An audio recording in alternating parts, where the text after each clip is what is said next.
So hello guys, welcome to my video for today. So ito, gawa lang ako ulit ng maikling video.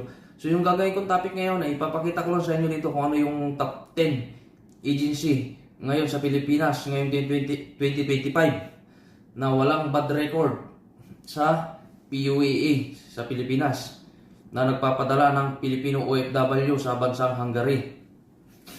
So ito guys maaari itong magbago kahit anong oras, depende sa sitwasyon. Depende kung minsan baka naman nagkaroon ng problema yung agency na to. Kaya ang paalala ko lang guys, bago natin to applyan, i-check din natin to sa PUAA kung legit itong agency na to.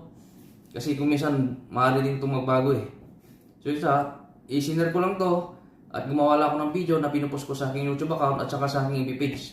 So bali hindi ako nagre-recruit ng Filipino OFW para pumunta sa ibang bansa. Kumbaga nagsesearch lang ako kung ano yung mga magandang agency na pinupost ko sa aking YouTube account at saka sa aking page. So hindi ko na siya patatagalin guys. So ito siya. Top 10 agency sa Pilipinas na nagpapadala ng OFW or Pilipino sa Hungary na walang bad record sa PUAA ngayong 2025. Narito ang ilan sa mga recruitment agencies sa Pilipinas na mayroong sa DMW approved job orders para sa Hungary ngayong 2025. Ang mga ito ay accredited at sumusunod sa mga regulasyon ng PUAA. Sorry, medyo sinisipon ako. So ito yung isa. Number 1, First Dynamic Personnel Resource Incorporation. Number 2, Abra Personnel Service Incorporation. Number 3, ED Staff Builders International Incorporation. Tapos to Workforce International Incorporation.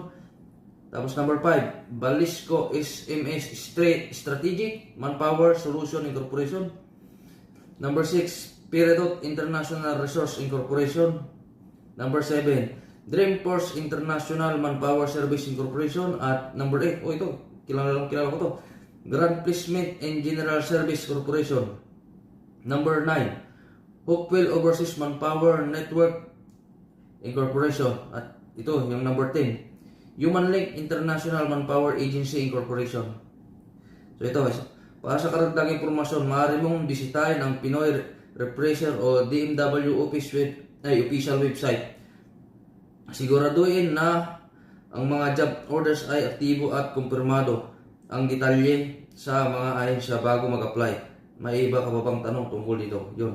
So ito siya guys Yan, i-screenshot ko siya para pag gagawa ko ng So yan guys, yan yung top 10. So nakita nyo naman, nagpaalala din yun dito na i-check din natin sa PUA or sa DMW.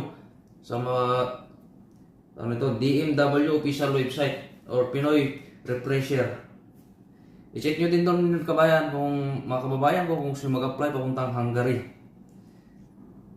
So sa akin kasi parang isa rin kasi ito sa mga pumapasok kaya sa utak ko kung minsan na gusto kong applyan pagdating ng araw kung sakali mong pala rin na ayaw na mag-exit na ako dito sa Saudi Arabia at pumunta sa ibang bansa. Kasi ako talaga, pangarap ko din talaga makapunta pa sa ibang bansa.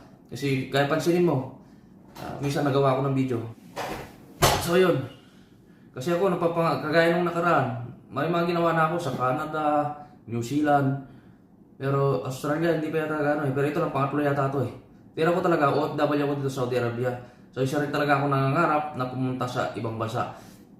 So ayun lang aking video for today guys. Maraming salamat guys hanggang sa aking mga susunod na video.